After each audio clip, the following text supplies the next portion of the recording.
Module 3 lesson number 7 basics of economy. दोस्तों, अब हम इस लेसन में इकोनॉमी को अच्छी तरह समझने की कोशिश करते हैं। आपको इस लेसन से आइडिया आएगी कि क्यों हर इन्वेस्टर ने और हर बिजनेस पर्सन ने इकोनॉमी एनालिसिस करना ज़रूरी है या फिर इकोनॉमी को समझना ज़रूरी है।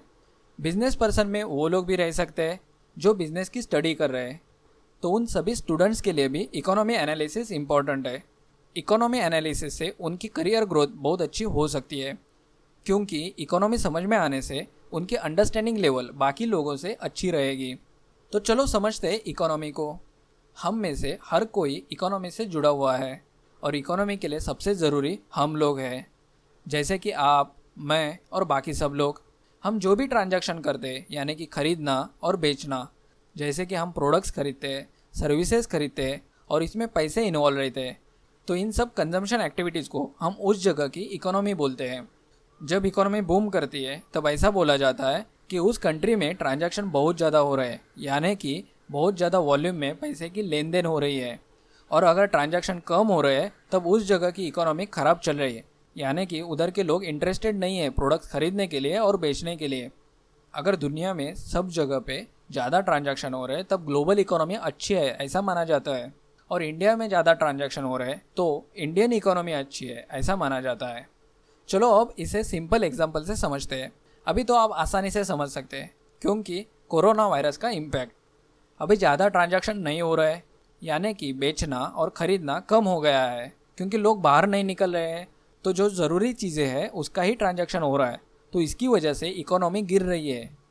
और फिर जब इकोनॉमी गिरती है, ट्रांजैक्शन कम होते हैं, तो कंपनी प्रोडक्ट्स नहीं बेच पा रही है, तो उसका डायरेक्ट इम्पैक्ट कंपनीज के रेवेन्यू के ऊपर हो जाता है। तो उसके साथ साथ कंपनीज के एक्सपेंसेस भी बढ़ते हैं।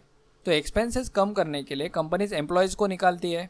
अभी एम्प्लॉयज़ के पास भी पैसा नहीं है, तो वो प्रोडक्ट्स नहीं खरीद सकते हैं, फिर वापस कंपनीज के लिए डिफ़िकल्टी हो जाती है। तो ये साइकिल और बढ़ते जाता है। तो फिर इस साइकिल को रुकाने के लिए गवर्नमेंट कुछ स्टेप्स लेना स्टार्ट करती है और फिर टैक्सेस कट करती है, कंपनीज के लिए रिलीफ पैकेजेस देते हैं। ऐसे बहुत सारी एक्टिविटीज़ होती रहती है जिससे ट्रांजैक्शन बढ़े और इकोनॉमी के लिए राहत मिले। तो ये सारे स्टेप्स लेने के लिए भी उस कैपेसिटी की गवर्नमेंट भी होनी ज़रूरी होती है। अगर गवर्नमेंट अच्छी नहीं रहेगी तो वो लोग और डुबा सकते हैं किसी अच्छी इकोनॉमी को। हम कुछ केस स्टडीज़ आपके सामने रखने की कोशिश करेंगे। वो केस स्टडीज़ आपको फ्यूचर के लेसन्स में मिलेंगी। उससे आपको आइडिया आएगी कि इकोनॉमी कैसे गिर सकती है। अभी हम सिर्फ बेसिक बातें कर रहे हैं, तो वो सारी चीज़ें एक दो लेसन्स में कवर नहीं हो सकती है। तो अभी आपको एक तो समझ में आया रहेगा कि इकोनॉमी के साथ हम सब लोग जुड़े हुए हैं। इकोनॉमी यानी कि लेन देन, खरीदी और बिक्री, यानी कि ज़्यादा ट्रांजैक्शन होना और ज़्यादा वॉल्यूम में पैसे इधर उधर होना। अभी हम और डिटेल में समझते हैं। अभी हम गूगल मैप पे है, ये है हमारा प्यारा भारत। तो आप इसमें देखो हर कंट्रीज़ की बॉर्डर्स है। अगर आपने हमारे प्रीवियस लेसन्स देखे रहेंगे तो आपको पता रहेगा कि हमने जीडीपी के ऊपर बात की थी। तो आपको पता है पीपीपी के हिसाब से वर्ल्ड में कौन सी बड़ी इकोनॉमी है। पहली है चाइना, फिर यूएसए और फिर इंडिया। ये बड़ी इकोनॉमी इसके लिए है क्योंकि इधर ज़्यादा कंजम्पशन हो रहा है। अभी मैं आपको बॉर्डर इकोनॉमी के बारे में समझाने की कोशिश करूँगा। आप सबको पता है फेसबुक और गूगल के बारे में, ये दोनों कंपनीज यूएसए से हैं। फेसबुक और गूगल दुनिया को सर्विसेज दे रहे हैं, यानी कि उनकी अपनी बॉर्डर इकोनॉमी को क्रॉस करके दूसरी कंट्रीज़ की इकोनॉमी में जाकर बिजनेस करती है। अभी इंडिया में वो लोग बिजनेस करते हैं और इंडियन गवर्नमेंट ने बोला कि यहाँ फेसबुक और गूगल बैन होगा। तो क्या हुआ, फेसबुक और गूगल का रेवेन्यू कम हो जाएगा। वैसे ही यूएसए इकोनॉमी और इंडियन इकोनॉमी के ट्रांजैक्शन कम होंगे, तो दोनों कंट्री के इकोनॉमी पे उसका इफेक्ट दिखेगा।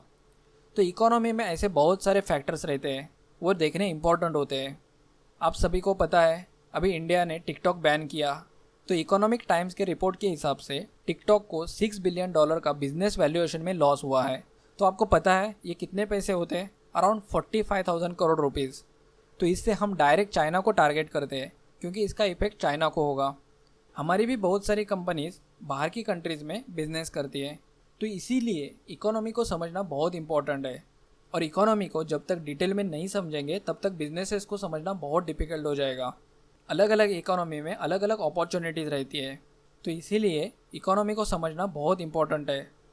तो अभी के लिए आप मुझे एक क्वेश्चन का आंसर दो। अगर आप इन्वेस्टर हो या फिर बिजनेस पर्सन हो या फिर आप उस प्रोफेशन में काम करने वालों में से एक हो और अगर आपको इकोनॉमी कैसे चेंज हो रही है, आगे जाकर इकोनॉमी कैसे हो सकती है और कौन सी इंडस्ट्रीज में अपॉर्चुनिटीज़ रहेगी जो वो इंडस्ट्री उस पर्टिकुलर इकोनॉमी में अच्छी तरह परफॉर्म कर सकती है, ऐसे सब एरियाज़ में एक्सपर्टीज़ नहीं रहेगी तो आप ब्लाइंडली उस पर्टिकुलर इकोनॉमी में परफॉर्म करते रहोगे और जो आपको अप्रोप्रिएट रिजल्ट चाहिए होंगे वो आपको कैसे मिलेंगे। आप इस चीज़ के ऊपर सोचो, समझो, खुद का माइंड विजनरी बनाओ और इस क्वेश्चंस के आंसर्स ढूंढने की कोशिश करो। हमारी तरफ से आज के लिए इतना ही। ये बेसिक लेसन था आपको इकोनॉमी क्यों इम्पोर्टेंट है वो समझाने के लिए। हम डिटेल में ये सारी चीज़ें जानेंगे फ्यूचर के लेसन्स में। कुछ केस स्टडीज़ देखेंगे और समझने की कोशिश करेंगे कि इकोनॉमी में हम भी अच्छी तरह कैसे परफॉर्म कर सकते हैं। तो चलो मिलते हैं नेक्स्ट लेसन में।